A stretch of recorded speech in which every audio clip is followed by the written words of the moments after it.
기도하겠습니다. 하나님 고맙습니다.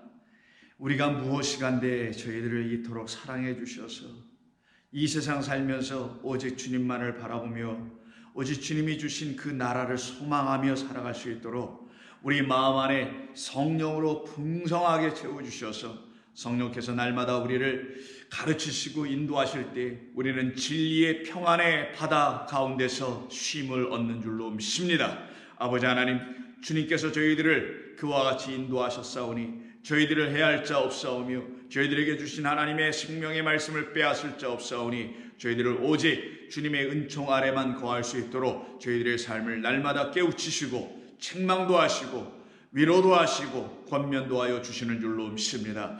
오늘도 주시는 말씀 속에서 그 거룩하신 하나님을 만나는 귀하고 거룩하고 아름다운 시간이 되게 하여 주옵소서. 예수님의 이름으로 기도하옵나이다. 아멘. 자, 우리 하나님 말씀 나눕니다. 계속해서 마가복음 13장, 오늘은 9절 이하 13절에 있는 말씀을 함께 나눕니다. 마가복음 13장 9절 이하 13절까지의 말씀입니다. 먼저 이 말씀을 같이 읽도록 하겠습니다. 너희는 스스로 조심하라. 사람들이 너희를 공회에 넘겨주겠고 너희를 회당에서 매질하겠으며 나로 말미암아 너희가 권력자들과 임금들 앞에 서리니 이는 그들에게 증거가 되려 함이라. 또 복음이 먼저 만국에 전파되어야 할 것이니라. 사람들이 너희를 끌어다가 넘겨줄 때에 무슨 말을 할까 미리 염려하지 말고 무엇이든지 그때 너희에게 주시는 그 말을 하라. 말하는 이는 너희가 아니라 성령이시니라. 형제가 형제를, 아버지가 자식을 죽는 데에 내주며 자식들이 부모를 대적하여 죽게 하리라. 또 너희가 내 이름으로 말미암아 모든 사람에게 미움을 받을 것이나 끝까지 견디는 자는 구원을 받으리라. 아멘. 우리 주님께서 저희들에게 주시는 참으로 복되고 우리들의 영혼의 평안과 안식을 갖게 하는 말씀입니다. 이 말씀들을 소위 이거 종말론으로 읽게 되시는 분들은 두렵고 걱정이 되고 이 환난의 때 내가 이 환난을 어떻게 피해야 할까라는 그런 염려 가운데 빠지게 되게 될 수 있지만 하나님의 영을 가진 하나님의 백성들은 이 말씀이 우리를 평안케 한다는 걸 오히려 더 깨닫고 알게 됩니다. 오늘 본문의 말씀을 보면 우리 주님께서 바로 우리를 그렇게 인도해 주시려고 결국은 우리를 당신의 백성으로 구원하여 주셨음을 알게 해 주시려고 주신 말씀이 본문 9절 이하 13절의 말씀입니다. 이 말씀을 겉으로 피상적으로만 보게 되면 성도들의 박해, 핍박, 고난, 그리고 죽임 당함 이런 것으로만 이해할 수 있을지 모르나 이 말씀은 반드시 그런 차원의 말씀으로 말씀하신 것이 아닌 것을 우리가 알아야 합니다. 그 정도 차원이 아니고 그 이상의 것이라는 것이죠. 그래서 먼저 9절에 보시면 이렇게 말씀합니다. 너희는 스스로 조심하라. 이렇게 스스로 조심하라 하시면서 하신 말씀을 그 연이어 나온 말씀을 보면은 이게 정말 조심해야 한다는 말인지 약간 의아심이 생기게 되게 됩니다. 왜냐하면 다음에 이런 말씀하셨기 때문입니다. 사람들이 너희를 공회에 넘겨주겠고 너희를 회당에서 매질하겠으며 나로 말미암아 너희가 권력자들과 임금들 앞에 서리니 이는 그들에게 증거가 되게 하려 함이라. 아니, 증거가 되게 하려 함이라. 우리를 증인으로 삼아 그 권력자들과 임금들 앞에 우리를 세우게 하시려고 하고 더 나아가서 10절에 또 복음이 먼저 만국에 전파되어야 할 것이니라 라고 하시는 이 뜻을, 이 하늘의 거룩한 하늘의 일을 우리에게 맡겨주신다는 건데 그 일을 받은 우리가 스스로 조심하라 라는 말이 좀 어울리지 않아 보이잖아요. 마치 이것은 스스로 조심하라, 우리 행동거지로 조심하라 이런 표현인가요? 아니면은 그들에게 넘겨질 것을 피하라고 하는 차원에서 조심하라고 하신 걸까요? 아마 그런 말씀은 아니겠죠. 근데 이 본문에서 우리말로 번역된 조심하라는 말은 우리가 계속해서 여러 차례 걸쳐서 들으셨던 블레포라는 단어입니다. 블레포는 우리 자신이 누구인지를 살펴보는 것과 관계가 있는 말이고 하나님께 주신 모든 것들을 하나님의 뜻대로 잘 바라보는 것. 그래서 여기 블레포는 무엇을 보다 이런 뜻이죠. 여기 본래 말씀은 이런 뜻입니다. 너희는 너희 자신을 스스로가 아니에요. For yourself 이런 스스로란 말이 거기 없고 목적어로 너 자신을 살펴보라. 너 자신을 보라라는 겁니다. 그때 너 자신을 어떻게 보라는 걸까요? 너 자신을 너로 보지 말고 너 자신 안에 내가 있음을 보라. 너의 안에 나의 영이 있음을 보라. 이것이 우리 성도들이 가져야 될 마음 아닐까요? 이게 무슨 살펴보고 조심해야 될 그런 게 아니라 저와 여러분 안에 그리스도의 영이 계신가 보라. 그 영이 주님이 저와 여러분 안에 거하심을 보고 확인하여 확신하게 됐을 때 우리가 공회에 넘겨지고 회당에 끌려가서 매질을 당하고 심지어는 죽임을 당하는 일을 당한다 할지라도 그것이 바로 하나님께서 우리에게 하늘의 거룩한 뜻을 맡겨주셔서 그 복음을 온 세상 온 민족에게 전하게 하시기 위한 하나님의 뜻이었음을 알고 근데 그것이 너로 인하여 이루어지는 것이 아니요 너의 안에 있는 나 그래서 너는 너가 아니라 곧 나요 나로 말미암아 너 되어 있는 너 그래서 너는 너로 규정될 수 없으며 비로소 성도라는 우리는 그리스도 예수로 말미암아 내가 하나님의 영의 백성이구나라는 것을 알게 되는 거죠. 그것을 지금 우리 주님이 너 자신을 보라 라고 하는 겁니다. 네 자신이 누구인지를 알라고 하는 철학적인 질문이라거나 세상 사람들이 이야기하는 그런 질문이 아닙니다. 우리 성도들 저와 여러분들 안에 거하시는 주의 영이 계신가 보라. 내 영이 너희 안에 있는지 보라. 그 영이 있는 자들만이 또한 어떤 일을 경험하게 될 거라는 거예요. 공회에 끌려갈 것이다. 회당에 잡혀갈 것이다 라는 거예요. 하나님의 영이 없는 자들은 회당에 끌려갈 일도 없을 것이다. 박해받을 일도 없을 것이다. 핍박과 고난과 역경과 죽임당함에 넘겨질 일도 없을 것이다. 그러나 내 영으로 말미암아 내 이름으로 말미암아 내 이름 때문에 나의 이름 때문에 핍박당하고 고난당할 수밖에 없는 삶을 너희들은 살게 될 너 자신 그 안에 있는 영혼을 바라보아라. 그때 너는 공에 넘겨줄 수 있는 자인가? 회당에 넘겨줄 수 있는 자인가? 매질을 당할 수 있는 자인가? 근데 그게 전부가 아니죠. 결국은 뭡니까? 거기로 끌고 가시는 이유는 그곳에 가서 우리 주님의 증인이 된단 말이에요. 성령이 우리에게 임하시면 권능을 받고 이 세상을 향하여 증인되지 않습니까? 그걸 놓고 지금 얘기하신 거지. 그들에게 끌려갈까 조심하라, 살펴봐라, 잡혀가지 않도록 하라. 그런 말이 모순이 되잖아요. 어울리지도 않고. 그래서 번역은 참으로 중요한 것입니다. 여러분들은 하나님의 말씀을 읽고 깨달아 가시는 과정에 하나님의 말씀의 그 귀함이 뭔지를 알고 계시잖아요. 한번 잘못 그어버린 그 분놀림으로 말미암아 번역된 어떤 표현, 어떤 어구, 어떤 문구, 어떤 문장이 사실은 우리의 신앙의 삶을 좌지우지하고 결정하기도 한다라는, 그래서 상당히 조심스럽게 하나님의 말씀을 다루어야 하며 접해야 하며 또 번역하는 과정에서 더 말할 것도 없을 거라는 겁니다. 그러니 우리 주님 말씀하시기를 너의 자신을 보아라. 어떻게 보라는 거예요? 너의 눈으로 보지 말고 보아라. 내가 너희에게 주는 내 말로 내 영으로 보라. 그러면 그때 내 안에 그리스도의 영이 계시다는 이유 때문에 공회로 끌려가요. 그 공회가 뭐예요? 우리가 한때 여기 본문에서는 유대인들이 한때 그들이 종교 생활하고 있었던 유대 종교의 틀을 말하는 거잖아요. 그게 회당 아닙니까? 그 회당과 회당들을 다 모아서 하나로 말하면 성전이 있는 그곳 예루살렘이죠. 그곳에 헤드들, 머리들, 주권자들, 권세자들이 모여있는 그곳 70인명으로 구성되어 있는 산헤들이라는 그 말이 이게 공회라고 우리말로 번역된 것뿐입니다. 결국 유대 종교죠. 그 종교 안에 있었던 너희들 이제 거기서 나로 말미암아 나왔지 않느냐? 돌 위에 돌 하나 남김없이 다 무너뜨려지고 너희들 그곳에서 나왔지 않느냐? 바로 이와 같은 성도들, 나온 성도들이 결국 어떻게 돼요? 끌려가더라는 거예요. 너희들 여기서 왜 나와서 밖에서 다른 말을 하고 있는 거야? 우리가 가르쳐준 이 안에 있어야지 라고 하면 유대교 안으로 끌고 들어와서 그들을 다시 신문하며 결국 핍박 혹은 죽임으로까지 그들을 향한 이 유대 종교인들의 행하는 모습들을 경험하게 될 사람들이 누구냐? 우리 주님의 백성들이라는 것을 말합니다. 그래서 그들 앞에 끌려가네요. 근데 여기 보니까 누구에게 끌려간다고 하냐면 권력자들과 임금들 앞에 서게 될 것이다 라고 합니다. 이때 권력자들하고 번역한 이 말은 헤게몬이라는 단어인데 이게 바로 여기서 나온 말이 헤게모니아, 영어로는 헤게몬이라고 하죠.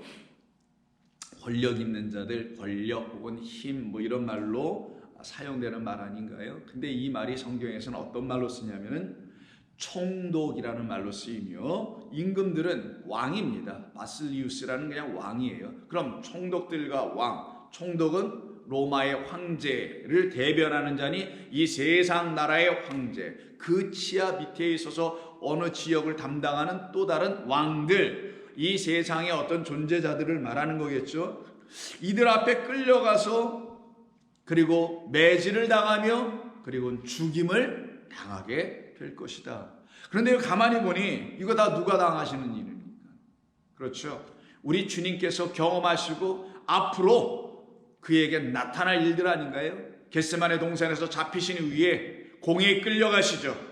70인 장로들 앞에 서게 됩니다. 대제사 앞에서 서게 됩니다. 그리고는 그것도 부족하여 어디로 갑니까? 총독에게 끌려가잖아요. 그래서 누가복음을 보시게 되면 총독과 왕 앞에서 서는 이 모습을 우리 성경은 우리에게 알려주죠. 그래서 누가복음 20장 19절 이하에 이런 말씀을 하는 것을 여러분은 잘 아실 것입니다. 서기관들과 대제사장들이 예수의 이 비유는 자기들을 가리켜 말씀하신 줄 알고 즉시 잡고자 하되 백성들을 두려워하더라. 이에 그들이 엿보다가 예수를 총독의 다스림과, 이게 오늘 본문에서 권력자들이라고 번역한 거예요. 총독의 다스림과 권세 아래 넘기려 하여 정탐들을 보내어 그들로 스스로 의인인 체하며 예수의 말을 책잡게 하더라 라고 하면서 그들이 세금 논쟁을 불러 가지고 들어오지 않습니까? 결국 우리 주님은 이들이 말한 것처럼 총독 앞으로 끌려가는 그런 수모를 당하시고 죽임을 당하시게 되죠. 예수님이 붙잡히십니다. 같은 누가복음 23장을 보면은 이런 말씀이 나오죠. 무리가 다 일어나 예수를 빌라도에게 끌고 가더라. 이때 빌라도가 누구예요? 유대 땅의 총독으로 온 자 아닙니까? 총독 빌라도에게 끌고 가서 그들이 고발합니다. 이때 고발하는 자는 총독이라는 이 세상 사람이 고발하는 게 아니라 누가 고발하더라? 같은 그 하나님을 믿는다고 하는 그 종교인들이 고발하더라는 거예요. 성도들에 대한 박해, 하나님의 백성들에 대한 박해는 이 세상이 아닙니다. 하나님을 알지 못하는 세상은 성도들을 박해할 근거가 없어요. 그들의 입장에서 세상 사람들을 박해하고 혹시 어떤 일을 행하게 된다면 그건 그들이 생각하는 그들의 법을 어기거나 지키지 않거나 따르지 않으면 박해를 하거나 죽이거나 할 수 있을지 모르나, 예수 믿는 사람들은 이 세상의 법을 어기고 살아가는 의도적으로 그럴 사람들이 아니잖아요. 그러니 이 세상과 성도들은 어떤 반목할 만한, 대립할 만한 그런 관계가 전혀 없거든요. 그럼 성도는 누가 박해하는 건가? 이 본문의 문맥상에서도 그렇고 실제로도 그렇고 다 같은 하나님을 믿는다고 하는 그 종교, 유대 종교 혹은 기독교 그 안에 있는 자들 중에서 말이 서로 다르다는 이유 때문에, 서로 갖고 있는 신앙이 다르다는 이유 때문에 박해를 하더라는 거예요. 그래서 끌고 온 자들은 대제사장과 그 아문들이 끌고 오게 되죠. 고발하기를 뭐라고 하냐? 우리가 이 사람을 보매, 예수님을 놓고 말하기를 우리 백성을 미혹하고 가이사에게 세금 바치는 것을 금하며 자칭 왕 그리스도라 하더이다 하니, 빌라도 그 총독 앞에 드디어 예수님은 서게 된 거죠. 예수께 물어 빌라도가 이르기를 내가 유대인의 왕이냐? 대답하여 이르시되 내 말이 옳도다. 그럼 예수님은 지금 총독 앞에 섰습니다. 근데 빌라도가 아무리 신문하여 물어봐도 죄가 발견되질 않아요. 왜? 빌라도는 종교인이 아니거든요. 빌라도는 유대교인이 아니거든요. 빌라도는 하나님을 아는 자가 아니거든요. 그래서 빌라도는 세상 법, 시민들, 세상 시민들이 살아가는 civil law라고 하죠. 민법이라고 하는 혹은 형법이라고 하는 그것에 저촉되어 있는지 예수님을 살펴봤을 때 민법, 로마법, 민법이든 로마법의 형법에도 그가 저촉된 일이 하나도 없단 말이에요. 그래서 빌라도 이 세상 사람들이 바라봤던 예수님은 죄가 없어 보인 거예요. 그러나 유대인들은 그들이 보아도 율법을 어기거나 한 죄가 하나도 없으니 그들이 끌고 와서 빌라도 앞에 세워서 죄목을 씌운 게 뭡니까? 세금 바치는 것을 금하였다라는 거짓된 말을 가지고 하잖아요. 가이사의 것은 가이사에게, 하나님의 것은 하나님에게. 이 말을 깨닫지 못한 자들은 역시 그것을 또 빌미 잡아 결국 예수님을 고발하더라. 그러나 예수님은 유대 율법에 의해서도 죽임당할 일이 없으셨을 뿐만 아니라 세상의 법에도 저촉될 일이 전혀 없으신 분이었다라는 것이에요. 그때 4절에 빌라도가 대제사장들과 무리에게 이르되 내가 보니 이 사람에게 죄가 없도다 하니 무리가 더욱 강하게 말하기를 아니다, 저는 큰 소동을 일으킨 자요라고 하며 계속 예수님을 고발합니다.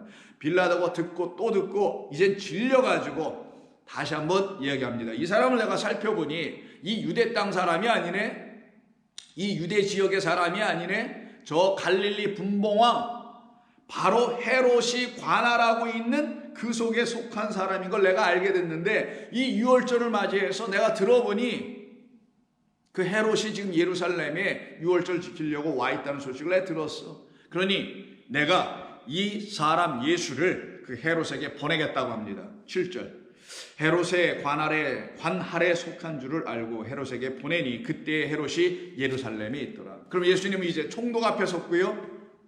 그리고 또 누구 앞에 섭니까? 그 세상 왕 앞에 또 섭니다.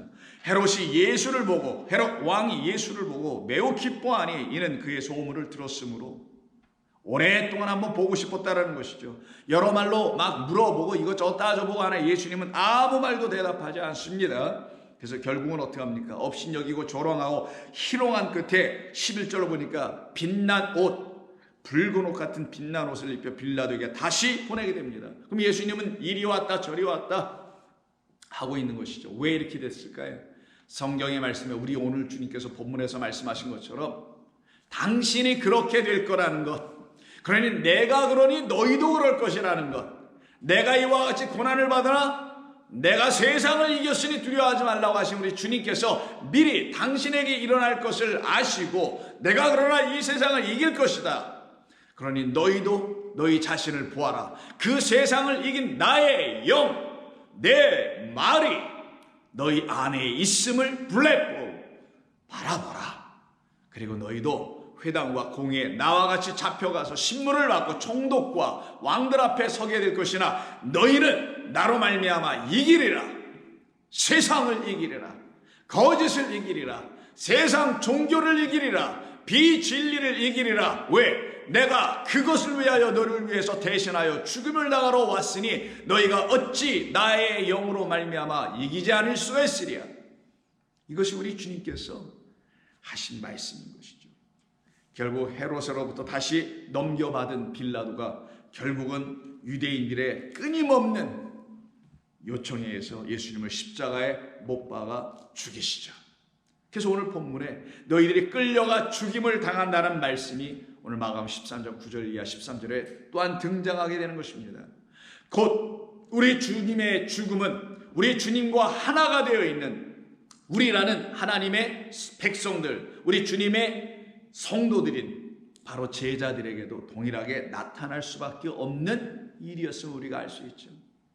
그래서 사도 바울도 똑같은 이 삶을 경험합니다. 그가 끌려가서 총독 앞에 서게 되고 또 끌려가서 왕 앞에도 서게 되나 그 모든 일은 목적이 뭐였다고요? 오늘 본문이 뭐라고 합니까? 그냥 끌려가서 박해받고 뭐 이러라는 겁니까? 아니에요. 성도는 그게 목적이 아닙니다. 순교가 목적이 아니듯이 박해도 목적이 아니란 말이에요. 우리 성도에게 그와 같은 일들이 일어나게 된다면 그것은 다 주의 이름을 증거하는 일. 근데 나 예수 믿는 사람이요라고 증거해서 될 일이 아니라 그 예수의 그 이름 때문에 내가 갖게 된 하나님의 진리의 말씀이라는 것을 성령으로 말미암아 담대하게 증거할 수 있는 자로 세워지게 함이에요. 그걸 놓고 10절에서 또 복음이 먼저 만국에 전파되어야 할 것이니라. 이 목적 때문에 그랬던 것입니다. 우리 주님이 이 세상에 와서 하나님의 복음을 전파하여 하나님의 나라가 우리 가운데 임하여 우리는 그 나라에 속한 것처럼 우리 주님께서도 우리에게 그와 같은 것을 허락하시고 그 영광의 삶을 우리에게 주시려고 이렇게 말씀하시는 겁니다. 그래서 여기 복음이 먼저 만국에 전파되어야 한다는 말은 나라라는 말이 아니라 위에서 이미 우리가 다뤘던 8절 민족이 민족을 나라가 나라를 대적하여 한다고 할 때 우리가 말씀을 나눴죠.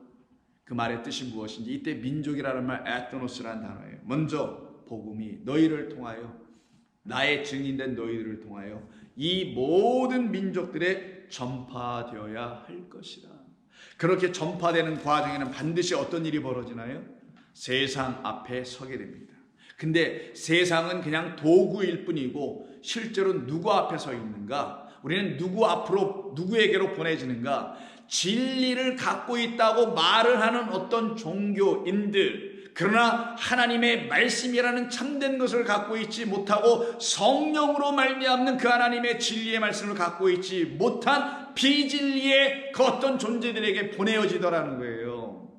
그래서 도구는 세상이지만 세상 안에 있는 성전으로, 세상 안에 있는 교회로, 그 안에 잃어버린 하나님의 양들에게로 보내어지는 것입니다. 그리고 그 중에 하나님의 말씀을 듣고 하나님께서 구원하시기로 작정하신 사람들을 그 입을 통하여 증거하는 그 증인들, 제자들, 성도들, 복음의 일꾼들의 입을 통하여 그 몇몇을 구원에 내시게 하려 하심이었던 것이죠. 그래서 알고 보니 저나 여러분 모두는 그 과정을 경험했네요. 누군가가 복음을 우리에게 담대히 전해주므로 우리도 그와 같이 하나님의 말씀을 가진 자, 복음의 일꾼들로 세워지는 것, 이것이 바로 우리들에게서도 이미 입증되어 있지 않습니까? 그래서 우리가 산증인 되어 있어요. 그런 우리도 또한 그 증인의 역할을 감당하지 않을 수가 없습니다. 그래서 바울의 예를 보면은 바울이 복음을 다 전하고 마치는 과정에서 밀레도에서 그 장로님들을, 예배 장로님들을 만난 다음에 자기는 다시 또 가야 합니다. 근데 어디로 가냐? 사지로 들어가야 합니다. 그곳이 어디냐? 예루살렘이라고 말하죠. 그 예루살렘으로 가는 것을 그들은 너무나 안타까워하여 말리려고 합니다. 그러나 바울은 이렇게 사도행전 20장 20절 21절 이하에서 이렇게 말합니다. 유대인과 헬라인들에게 하나님께 대한 회개와 우리 주 예수 그리스도께 대한 믿음을 증언하는 것이라. 보라, 이제 나는 성령에 매여. 바울이 전한 게 아니죠. 오늘 본문에서 너희로 말미암음이 아니라 성령으로 말미암아 이 말을 전하게 되죠. 복음을. 그래서 성령에 매여 예루살렘으로 가는데 거기서 무슨 일을 당할지 나는 알지 못하노라. 오직 성령이 각 성에서 내게 증언하여 결박과 환난이 나를 기다린다 하시는 것은 내가 알고 있다. 그러나 내가 달려갈 길과 주 예수께 받은 사명 곧 하나님의 은혜의 복음을 증언하는 일을 마치려 하면 나의 생명조차 조금도 귀한 것으로 나는 여기지 아니하노라. 보라, 내가 여러분 중에 왕래하며 하나님의 나라를 전파하였으니 나는 이 길을 계속 나아갑니다. 결국은 어디로 갑니까? 예루살렘 성전으로 들어가게 되죠. 예루살렘 성전에 들어간 이야기는 그 다음 장 21장 27절 이하에 있는데, 이 바울을 알아보는 사람들에 의해서 결국은 무리들이 충동하여 소동을 일으키며 바울을 붙잡아 성전에서 끌어내어 결국은 그를 매질하고 돌로 쳐서 죽이려고 하고 있습니다. 그 말씀을 기록한 것이 32절. 그가 급히 30절 이하에 보니 온 성이 소동하여 백성이 달려와 모여 바울을 잡아 성전 밖으로 끌고 나가니 문들이고 닫히더라. 그들이 그를 죽이려 할 때에 온 예루살렘이 요란하다는 소문이 군대의 천부장에게 들림에 그가 급히 군인들과 백부장들을 거느리고 달려내려가니 그들이 천부장과 군인들을 보고 바울 치기를 그치는지라. 자초지종을 들어보니 죄가 없는 것 같아 보여요. 그래서 그를 그 천부장이 그 바울을 데리고 자기 영내 안으로 들어갑니다. 이때 이 천부장의 이름을 글라디오 루시아라고 하는데 이 사람이 데리고 들어가죠. 그때 자기를 데리고 바울을 데리고 자기 영내 안으로 들어가려고 하는 루시아에게 부탁을 하고, 잠시 나를 돌로 치려고 했던 이 유대인 나의 동족들에게 내가 히브리 말로 내가 하나님의 복음을 잠시 전해야 되겠어 하고 22장에서 그가 복음을 다 전합니다. 그랬더니 오히려 그들이 더 크게 노하고 화를 내는 일이 벌어지게 되죠. 23장에 들어서 결국은 그가 사람들 앞에 또 서게 되는데 어디에 세워지나? 바로 공회로 끌려갑니다. 그래서 23장 1절, 바울이 공회에 서서 주목하여 이르되 여러분 형제들아 하고 하며 그가 그들에게 하나님의 복음을 증거하기 시작합니다. 근데 그들이 듣겠습니까? 그렇지 않죠. 오히려 그들은 이 바울을 어떻게든지 죽이려고 애를 씁니다. 그 사실을 알게 되었던 이 천부장 글라디오 루시아가 23장 26절에 총독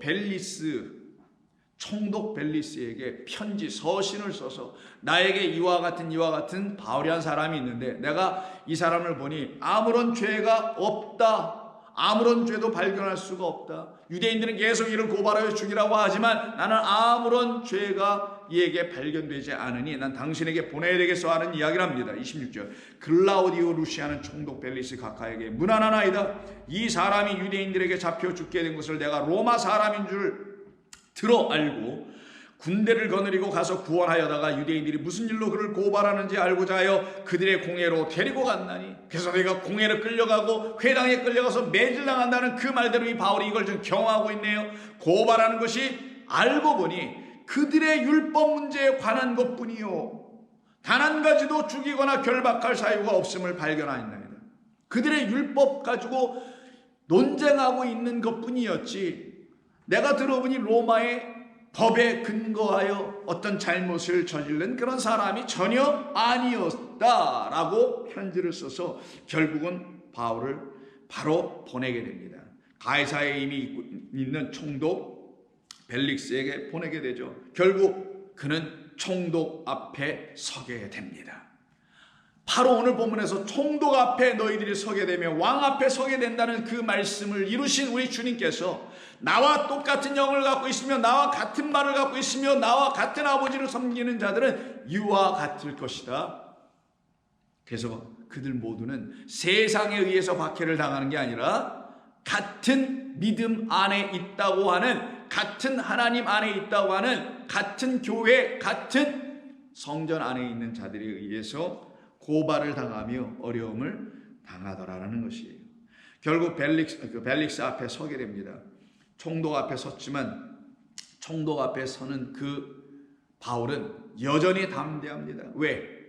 자기에게 주신 참된 생명이 그에게는 세상 사람이 해야 할 수 있는 것도 아니요 빼앗을 수도 있는 것도 아닌 영원한 하나님의 생명이었기 때문이었죠. 그래서 그가 총독 앞에 서서 총독에 의해서 드디어 여러 가지 말을 하게 됩니다. 그때 그것을 이야기하는 것이 24장 13절 이하를 보면 총독 벨릭스 앞에서 이렇게 얘기합니다. 이제 나를 고발하는 모든 일에 대하여 그들이 능히 당신 앞에서 내세울 것이 없는 것을 내가 아나이다. 그러나 이것을 당신께 고백하리이다 하면서 총독 벨릭스 앞에 서서 하나님의 복음을 증언합니다. 나는 그들이 이단이라 하는 도를 따라, 이게 누구예요? 이단자 예수의 도를 따라, 이런 말이겠죠. 당시 유대교는 예수님을 이단자라고 규명해 정죄해 그리고 십자가에 못 박아 죽였기 때문이죠.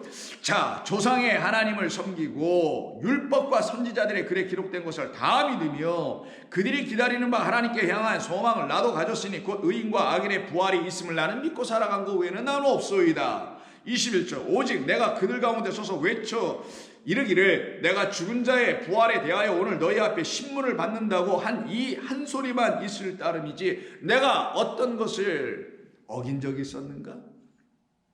벨릭스가 이 도에 관한 것을 다 듣고는 더 자세히 아는 거로 이 신문하는 것을 연기하고 오히려 아무리 따져봐도 이에게는 문제가 없음을 알고는 그 천부장 루시아가 다시 이 가이사랴에 내려올 때까지 이 바울을 백부장에게 맡겨서 지켜보호하라고 합니다. 그리고 다시 돌려보내려고 하는 것이죠. 24절, 수일 후에 벨릭스가 그의 아내 유대 여자 두실리아 두루실라와 함께 와서 바울을 불러 그리스도 예수 믿는 도를, 그리스도 예수 믿는 도를 특권을, 이게 우리가 세상에 끌려가서 결국 하나님께서 작정해 놓으신, 하나님께서 예배해 놓으신 어떤 사람들에게 복음을 전하도록 하시는 하나님의 거룩한 이 사명. 그래서 바울이 아까 20장에서 얘기하잖아요. 사도행전에서 나는 이 은혜의 복음을 전하는 이 하나님께서 내게 맡겨주신 사명을 지키려 하면은 나의 생명조차 조금도 내 것으로 아끼거나 두려워하거나 하지 아니한다라고, 바로 이와 같이 복음을 담대하게 전하게 됩니다. 그리고는 벨릭스는 자기 임기를 2년도 여기서 마친 이후에 떠나가게 되고 그 후임으로 베스도라는 또 다른 총독이 옵니다. 그래서 결국 바울은 또 다른 총독인 이 베스도 앞에 결국 서게 되죠. 그러나 이 유대인들은 또 새로운 총독인 베스도 앞에 가서 또 고발하며 이 바울을 죽여야 된다고 얘기하죠. 25장 7절. 그가 나옴에 예루살렘에서 내려온 유대인들이 둘러서서 여러 가지 중대한 사건으로 고발하되 능히 증거를 대지 못한지라. 이들은 스스로 끊임없이 바울을 죽이려고 하죠. 근데 더 놀라운 사실은 참 아이러니하지만 하나님의 이 지혜와 권능이 여기 있는 것을 우리가 보게 되는데, 이들의 계략 속에서는 바울을 어떻게든지 새로운 사람 그 총독에 의해서 결국은 죽여야 되겠다라고 그들 계략을 세웠음에도 불구하고, 세웠지만 오히려 하나님은 그들의 그 계략을 가지고 어떻게 하신다고요?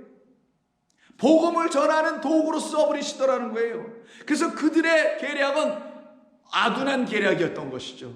하나님께는 오히려 지혜로운 일이일 수밖에 없게 된 것입니다. 그래서 바울은 그들의 고발로 인하여 이제는 베스도에게도 복음을 전하는 일이 벌어지게 됩니다. 새로운 총독 베스도가 이 지역의 유대 땅의 총독으로 왔다는 것을 알고 당시의 분봉 왕이었던 아그리빠 왕이, 유대 땅의 그 왕이 찾아오게 됩니다. 13일 수일 후에 아그리빠 왕 버니게가 베스도에게 문하러 가이사에 오더라.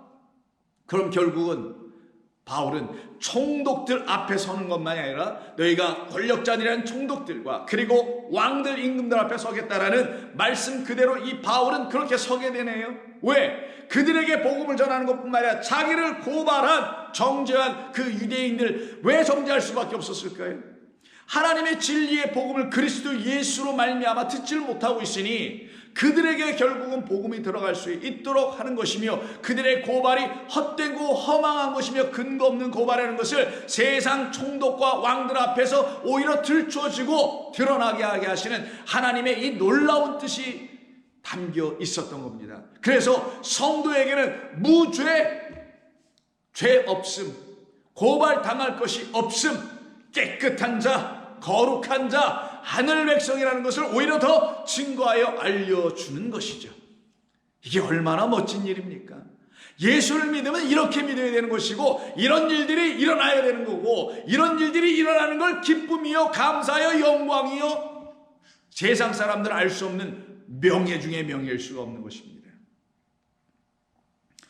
그럼 결국은 베스도가 자리를 또 만들어냅니다. 25장에 보니까 베스도가 아그리빠가 온 이후에 또 원고들인 그 제사장이며 등등의 그 사람들이 유대인들로 구성되어 있는 그들이 와서 또 고발을 하기에 결국은 세워놓게 되죠.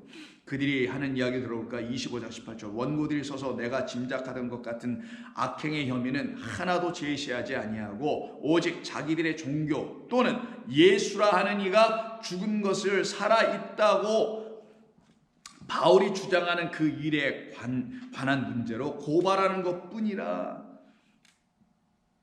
라고 이 베스도가 지금 그 아그리빠 왕에게 1차적으로 설명해 줍니다. 근데 여기 약간 번역에 문제가 있으니 여러분 살짝 한번 좀 봐야 될 것이 있는데 19절입니다.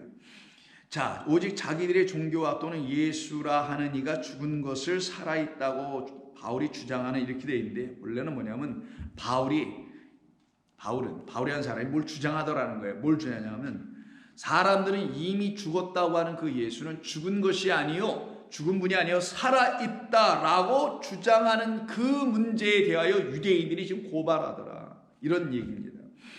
예수님 죽지 않았다, 예수는 살아계시다.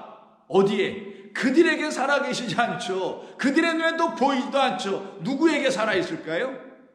죽은 자들 안에 계시지 않죠. 죽어있는 자들을 깨워서 살려내셔 살아난 자, 이 바울의 안에는 있는 것이며 저와 여러분 살아난 자들 안에는 계신 것이니 그분은 죽지 않으셨다. 예수는 죽지 않았습니다. 그리고 우리도 죽지 않았습니다. 다 살아났습니다. 결국은 아그리빠 왕 앞에서 복음을 전하는 이야기가 26장에 구체적으로 기록되어 있는데 바울이 드디어 고발하는 그 모든 고발을 놓고 변명하기를 시작합니다. 26절이죠. 아그리빠가 바울에게 이르되 너를 위하여 말하기를 내게 허락하노라 하니 이에 바울이 손을 들어 변명하되 아그리빠 왕이여 유대인이 고발하는 이 모든 일을 오늘 당신 앞에서 변명하게 된 것을 다행히 여기나이다. 특히 당신이 유대인의 모든 풍속과 문제를 아심이기 때문입니다. 그러므로 내 말을 너그러이 들어주시기를 바라나이다 라고 하며 쭉 얘기하기를 시작하죠.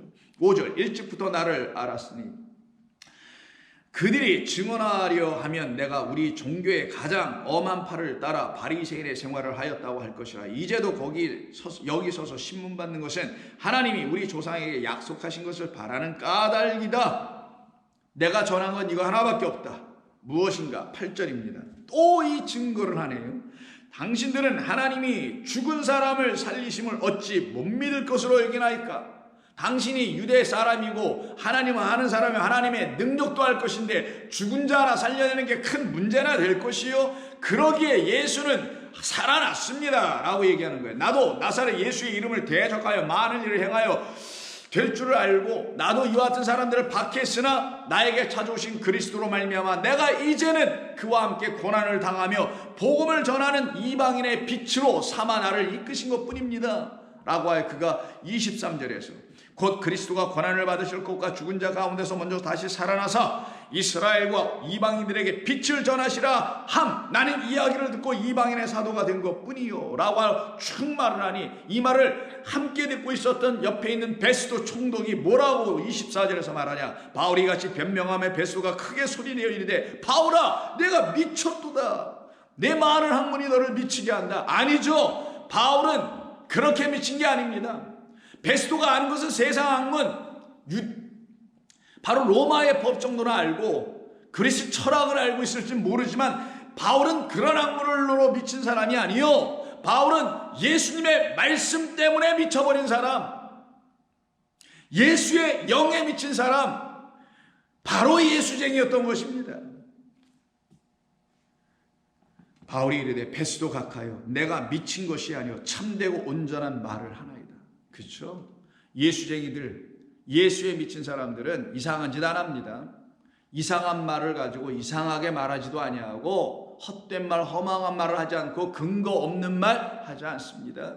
진리에 근거하고 말씀에 근거한 말씀이라는 그 진리에 근거하여 복음을 전하는 것이지 사람들이나 모아놓고 그들의 마음이나 달래놓고 그들을 계속 이 가운데 붙잡아 놓기 위해서 그들이 원하고 듣기를 원하고 소망하는 것 이 땅의 것이나 주려고 하는 그런 말로 전하는 그런 사람들이 아닙니다.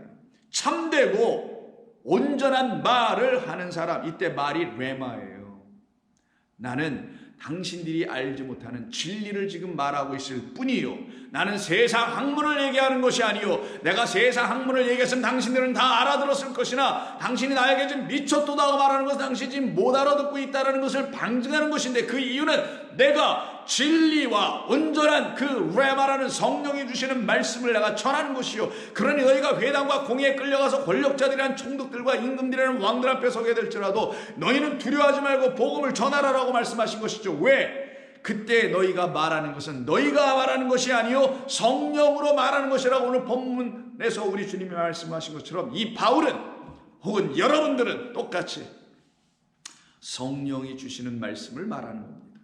근데 하나님의 영으로 말미암아 진리를 들어본 적도 없고 그 진리에서 완전히 거듭나지도 못했고 위의 것으로 말미암아 다시 세워지고 일어나고 부활한 것도 없는 어떤 사람들이 박해를 받고 끌려는 가지도 않겠지만 혹여 그런 일이 있다 할지라도 그들이 과연 성령으로 말을 할 수가 있을까요? 못하죠. 그러니까 뭐로 하겠어요? 헛된 것을 박해라고 또 말할 것이 분명하며 땅의 것으로 박해라고 얘기할 것이 분명히 맞을 거 아니겠습니까? 28절 27절 아그리빠 왕이요 선지자를 믿으시나이까? 그가 대답하기 전에 자기가 먼저 대답해버립니다. 믿으실 줄 아나이다. 부정할 수 없죠. 만약에 이 아그리빠 왕이 이 유대인들 제사들이 다 온 그 자리에서 바리새인들 다 있는 자리에서 부정해버리면 이 아그리빠 왕은 정치적으로 아무 일도 할 수 없어요. 거기서. 그러니까 그걸 다 알고 있는 지혜로운 바울이 선지자를 믿으십니까? 딱 던집니다. 왜? 선지자를 통하여 이미 증거되고 오시기로 약속된 분이 바로 내가 전하고 있는 내 안에 살아 역사하는 나의 주, 나의 하나님 그리스도 예수입니다. 그분은 죽지 않았습니다. 내 안에 살아계시니 날 보시오. 내가 이렇게 담대히 말하는 걸 보시오라고 아그리빠 왕에게 지금 얘기하고 있는 거예요. 이것은 한편 그 선지자들을 부정하고 있는 유대 종교 안에 거하고 있는 자들을 향하여서도 너희들은 믿는가? 라고 던지고 있는 말씀이기도 했던 것입니다. 아그리빠가 바울에게 이르되 네가 적은 말로 나를 권하여 그리스도인이 되게 하려 하는도다. 바울이 이르되 말이 적으나 많으나 당신뿐만 아니라 오늘 내 말을 듣는 모든 사람도 다 이렇게 결박된 것 외에는 나와 같이 되기를 하나님께 원하나이다. 핍박과 박해와 죽임당함이 목적이 아니라는 것을 말해주려고 결박된 것 외에는 이런 것이 목적이 아니라 이와 같은 과정을 통하여서라도 이렇게 하셔서라도 하나님께서는 다 나와 같이 되기를 원합니다. 그때 내가 누구겠어요? 나 바울처럼 되라는 거겠어요? 아니죠. 오늘 본문에서 너의 자신을 보라라 했죠. 너의 자신을 살펴보라, 블레포하라. 그들로 하여금 말해준 겁니다. 바울도 똑같이 당신들은 나를 보지 말고 내 안에 계신 내가 말하고 있는 내가 증언하고 있는 살아계신 나의 주 예수를 보라. 그것을 얘기한 것이 나와 같이 되기를 나는 하나님께 원합니다. 30절 왕과 총독 다 나오네요. 이렇게 세워진 것입니다. 왕과 총독과 버니게와 그와 함께 앉은 사람들이 다 일어나서 물러가 서로 의논합니다. 그리고 이 사람은 결론을 내리기를 이 사람 바울은 사형이나 결박을 당할 만한 행위가 없다 하더라. 이에 아그리빠가 베스도에게 이르되 이 사람이 만일 가이사에게 상소하지 아니하더라면 석방될 수 있을 뻔했었는데 이 사람이 가이사에게 이미 상소하여 그 앞에 서기를 시저 앞에 서기를 원했기 때문에 내가 생각해도 이 바울은 석방해야 되는 게 맞는데 그럴 수 없는 게 좀 안타깝다라는 말로 하고 있는 것입니다. 그리고 그는 어떻게 됩니까? 배를 타고 결국 로마로 가게 되죠. 로마로 가서 시저 앞에 서는 줄 알았더니만 그게 아니라 그 로마의 땅에 있는 이탈리아 로마에 있는 유대인과 헬라인, 이방인과 유대인 모두에게 복음을 전하러 하나님은 또 보내주셨던 것이네. 그래 결국은 그들이 찾아옵니다. 바울이 유숙하고 있는 집으로 찾아옵니다. 그리고는 그들이 찾아와서 바울이 어떤 생각, 어떤 믿음, 어떤 신앙을 갖고 있는지 살펴보려고 합니다. 22절, 28장 22절. 이에 우리가 너의 사상이 어떤가 듣고자 하니 이파에 대하여는 어디서든지 이파, 아까 이단이라고 하는 그 예수를 그들의 생명의 주로 따르며 그가 가르친 것을 진리 도라고 믿고 있는 이파, 예수파, 그리스도파죠. 너희 사상이 어떠한 것 듣고자 하여 이파에 대하여는 어디서든지 반대를 받는지를 우리도 이미 알고 있기 때문이라. 그들이 날짜를 정하고 그가 유숙하는 집에 많이 오니 바울이 아침부터 저녁까지 강론하여 하나님의 나라를 증언하고 모세의 율법과 선지자의 말을 가지고 예수에 대하여 권하더라. 강요 아니었죠. 권하더라. 이런 분이요, 우리 주님은 이런 분이요 라고 진리로 그들에게 선포해 주는 겁니다. 그 말을 믿는 사람도 있고 믿지 아니하는 사람도 있더라. 딱 갈라지네요. 유대인과 헬라인으로 갈라진 게 아닙니다. 교회 다니는 사람과 교회 나오지 않는 사람으로 갈라지는 게 아닙니다. 믿는 자와 믿지 아니하는 자로 갈라집니다. 누구를 가운데 놓고? 우리 주 예수 그리스도를 가운데 놓고 믿는 자 오른편에 서는 자와 믿지 않은 자 왼편에 서는 자, 양과 염소로 나누어지듯이 바로 이와 같은 일이 벌어지네요. 그러니 유대인의 의미가 뭐가 있습니까? 선택받았다라는 것의 의미가 뭐가 있느냐? 그건 모두가 하나님께서 우리를 향하여 하고 계신 구원의 역사를 가르치시는, 하늘의 진리를 가르치시기 위한 하나님의 지혜로운 말씀들이었죠. 행하시는 일들이었을 뿐이었던 겁니다. 그래서 그 말을 듣는 사람 중에서는 믿는 사람도 있고 믿지 아니하는 사람도 있더라. 서로 맞지 아니하여 흩어질 때 바울이 한 말로 이르되, 마지막 한 말을 더하기를, 성령이 선지자 이사야를 통하여 너희 조상들에게 말씀하신 것이 옳도다. 이 백성에 가서 말하기를 너희가 듣기는 들어도 도무지 깨닫지 못하며 보기는 보아도 도무지 알지 못하는도다. 겉으로 보면 알 수 없다. 겉으로 들으면 알 수 없다. 성령으로, 우리 안에서 역사하시는 성령으로 우리의 심장과 배부를 쪼개시고 끊어버리시고 당신의 심장을, 그 고동치는 참 하늘의 생명의 이야기가 우리 가운데서 메아리치게 하시는 성령으로 말미암아 들을 때야만이 우리의 귀는 더 이상 우둔한 귀가 되지 않고 우리의 눈은 더 이상 소경의 눈이 되지 아니할 것이다. 그래서 이사야서를 인용합니다. 이 백성들이 마음이 우둔하여져서 귀로는 둔하게 듣고 그 눈은 감았으니 이는 눈으로 보고 귀로 듣고 마음으로 깨달아 돌아오면 내가 고쳐줄까 하려 함이라. 그런즉 하나님이 이 구원이 이방인에게로 보내어 준 줄 알라. 그들은 그것을 들으리라. 바울이 이곳에서 2년 동안 그 셋집에서 사람들에게 복음을 전하네요. 마지막 31절의 사도행전은 이렇게 끝을 내도록 누가는 기록해 주죠. 하나님의 나라를 전파하며 주 예수 그리스도에 관한 모든 것을 담대하게 거침없이 가르치더라. 죽음이 그들을 막을 수 없었어요.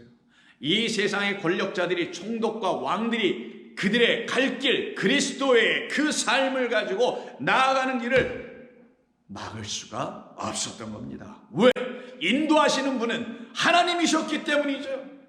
여러분들을 주관하시고 인도하시는 분은 만군의 하나님 한 분밖에 없습니다. 그분은 이 세상 밖에 계신 게 아니라 여러분의 안에 계시고 영원한 보이지 않는 하늘에 계신 하나님이십니다.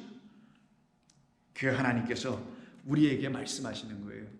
내가 이와 같이 이 길을 걸어가니 내가 길이요 라고 말씀하신 거예요. 내가 총독들과 왕 앞에 설 것이요, 내가 길이요, 그 길 갈 것이니 너희도 그 길 올 것이다. 내가 길이요. 근데 그 길에 너희들이 오면은 진리와 생명을 얻으리라.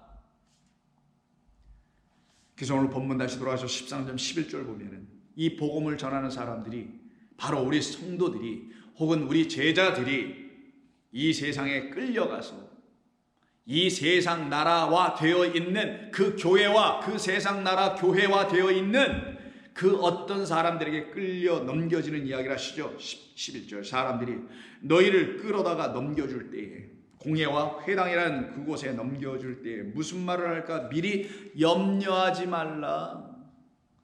무슨 말을 할까 미리 염려하지 말라 하시죠. 이때 말을 할까, 계속 이 말하는 것에 대한 이야기가 11절에 가득합니다. 염려하지 말고 무엇이든지 그때 너희에게 주시는 그 말을 하라. 또 말하다. 그리고 말하는 이가 너희가 아니요라고 말하는 세 번이나 나오네요. 너희가 아니요. 그 말하는 이가 너희가 아니요. 누구시라? 여러분이 아니라 누구시라? 너를 보라. 너 자신을 보라. 너희 안에 누가 있는지 보라 하실 때 누구를 보았습니까? 여러분은 여러분 안에 계신 그리스도를 보시고 여러분 안에 있는 성령, 하나님의 영, 그리스도의 영이 계시잖아요. 항상 진리 가운데 인도하시는 그 영이 계시지 않습니까? 그 영을 보라. 그 영이 말씀하실 것이라. 너를 도구로 삼아 그 영이 너의 입술을 주관하여 너의 입술을 나팔로 사용하여 말씀하실 것이다. 그러면 성령을 통하여 우리는 듣게 될 거 아니겠어요? 성령이 주관하시는 대로 하나님의 말씀을 선포하며 성령이 이끄시는 대로 하나님의 말씀의 도구로 우리는 쓰임받을 거 아니겠어요? 그러니 이렇게 너희라고 이렇게 본문에 되어 있는 우리라는 존재들은 더 이상 이 세상의 말을 할 자들이 아니죠. 너희로 말하는 건 육으로 말한다는 걸 말하고, 성령으로 말한다는 것은 너희가 더 이상 육이 아니고 영이다 라는 것을 말씀하시는 거잖아요. 바로 우리는 어떤 자들, 너 자신을 보라. 너희가 지금 육인지 영인지를 보라. 너희가 육으로 있으면 너희는 회당과 공에 끌려가지 않으나 생명의 복음, 은혜의 복음을 전할 수 없는 자이나 너희가 영, 너희 아래 하나님이 주신 영, 진리, 생명, 말씀을 갖고 있는 자이면 너희들은 끌려갈 것이며, 그러나 끌려가서 박해받는 게 목적이 아니요 죽임당하는 것이 사명이 아니라, 성도에게 사명은 오직 복음의 증인되어 부활하신 우리 주 예수 그리스도가 내 안에 살아계시다. 하나님은 살아계신 하나님이 바로 나를 살려내셔서 이 산자의 하나님이 계시다라는 것을 너희들이 증거할 것이다. 이 어찌 감사하며 이 어찌 영광이 아닐 수 있으며 이와 같은 영광이 어떻게 나에게, 우리 성도들이란 우리들에게 허락될 수 있을까? 감동입니다. 감사입니다. 그래서 너 자신을 보라고 했던 거예요. 너를 보라. 내 안에 그것이 있는지 보라. 그것이 없으면 너는 너라는 사람의 말로 나를 전하려고 할 것이나, 너 안에 내가 있으면 너는 너로 전하지 않냐고, 너 안에 있는 나의 영이 나를 전할 것이다. 그래서 더 이상 육으로 살아가는 자들이 아니요, 복음을 전하는 자들은, 생명의 주를 전하는 자들은 영으로 살아나, 살리는 그 영으로 살아나 복음을 전하는 자들.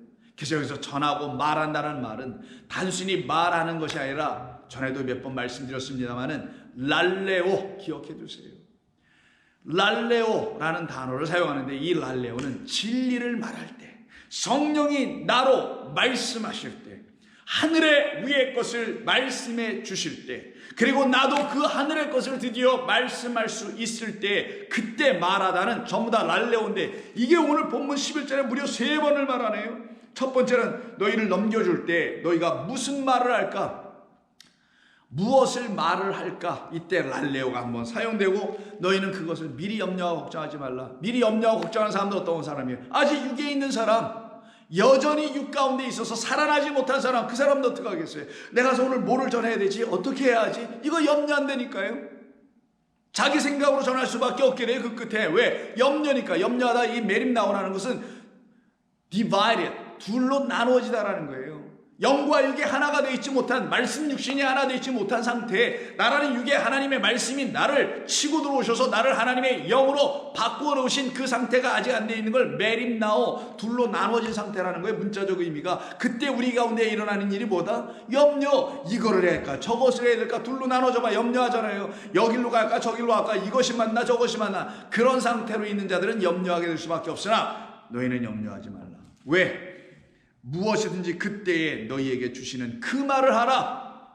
두 번째 랄레오, 주시는 말을 하라. 근데 그때와 시는 아버지께서 허락하신다. 아무 때나 그런 일이 벌어지지 않는다. 아버지께서 누군가를 구원하시려고 하거나, 아버지 하나님께서 당신의 뜻을 이루시려고 할 때 너희를 도구로 삼아 쓰시게 되면, 그때 너희는 끌려가 너희 안에 계신 성령이 말하게 될 것이다. 그러므로 세 번째 랄레오, 말하는 이는 너희가 아니요, 너희 안에 계신 누구라? 성령이시라. 그럼 우리 안에 계신 성령께서 우리를 어떻게 인도하여, 어떻게 우리를 살려내시며, 어떻게 살려내신 우리를 통하여 또 죽은 자들을 어떻게 살려내시는지, 그 말씀은 다음 시간을, 다음 주 화요일을 통하여서 다시 말씀을 또 나누도록 하겠습니다. 기도합니다. 하나님 감사합니다. 저희들이 무엇이간데 저희들을 더 이상 육인, 인간인, 사람인 그런 존재들로 멈추고 끝나게 하지 아니하시고, 우리 안에 참 사람, 참 아담 되신 하나님의 영을 갖고 계신 그 영과 말씀으로 오시고 생명으로 오시고 길로 오시고 빛으로 오시고 생명의 떡으로 오신 우리 주 예수 그리스도가 우리 안에서 살아 역사하심이, 바로 우리가 이와 같이 담대하게 주님의 말씀 안에서 위로를 얻으며 소망을 가지며 복음을 전하는 일꾼들로 삼아지게 하신 이 하나님의 놀라운 은혜의 역사가 저희들에게도 있사오니 너무나 감사드립니다. 주님, 저희들도 주님이 원하시는 대로 하나님의 뜻대로 쓰여지는 종들이 감히 되어지기를 바라나이다.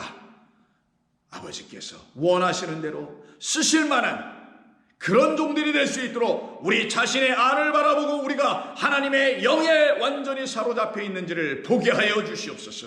혹여 있지 아니하면 이 시간에 무릎 꿇고 하나님께 그 영을, 그 하나님을, 그 그리스도를 알아가길 소망한다는 부르짖음과 기도와 간구를 드릴 수 있는 종들이 되어지기를 소원합니다. 오늘 하루도 주님과 함께 동행하며 때를 얻든지 못 얻든지 복음의 일꾼들로 살아가며 박해를 당하며 어려움을 당하며 따돌림을 당하며 세상에 속하지 않음을 당하며 그 모든 것이 그러나 우리에게 복임을 알고 감사하는 하루가 되게 하여 주시옵소서. 예수님의 이름으로 기도하옵나이다. 아멘.